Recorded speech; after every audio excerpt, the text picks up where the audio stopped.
a mighty emperor Ashoka. The most famous ruler of ancient India was Emperor Ashoka.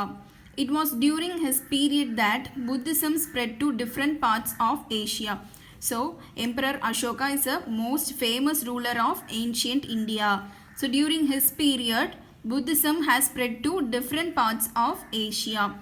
Ashoka gave up war after seeing many people grieving death after the Kalinga War.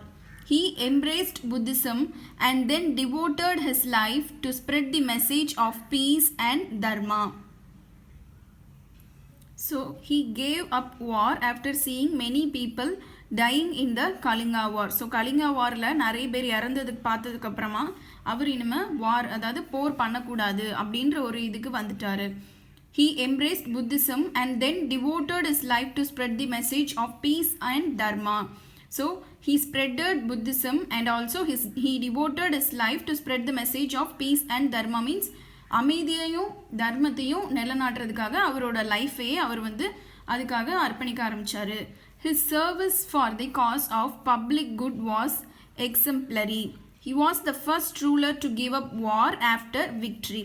So அதாவது அவங்க வந்து success ஆனதுக்கு பிறகும் வாரை வந்து வேணாம் அப்படின்னு சொன்னதோட முதல் ruler யார்? அசோகா தான். He was the first to build hospitals for animals.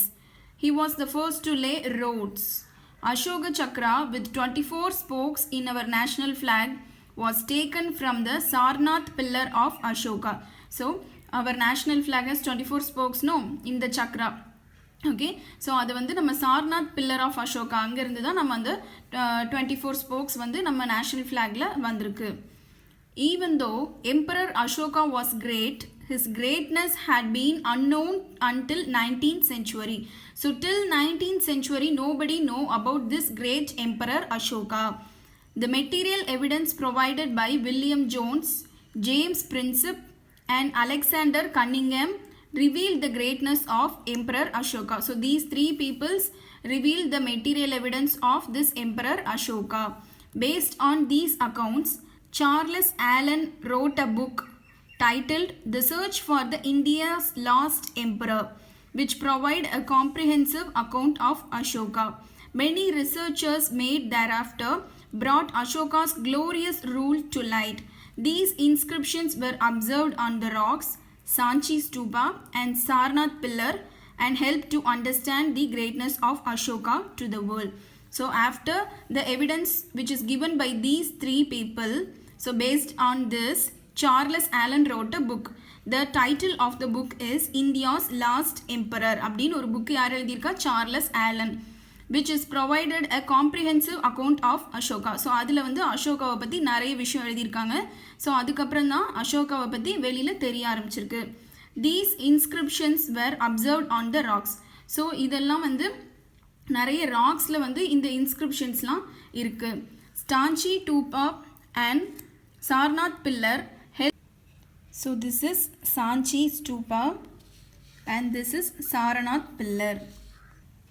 So see here, these are the tools which is used by the ancient people. Now one can understand the importance of historical research. So now we know how this historical research is very important to life. But for the effort of scholars, the greatness of Emperor Ashoka would not have come to light. So அவங்களாம் இல்லைனா Emperor அசோகாவை பற்றி நம்மளுக்கெல்லாம் தெரியாமலே இருந்திருக்கும். Do you know what proto-history is? That is the period between the prehistory and history. So proto-history is a period which is between the prehistory and history. The period for which the records in writing are available but not yet deciphered is called proto-history. Today we are leading a safe life with all modern equipment, but our ancestors did not live in such a safe environment.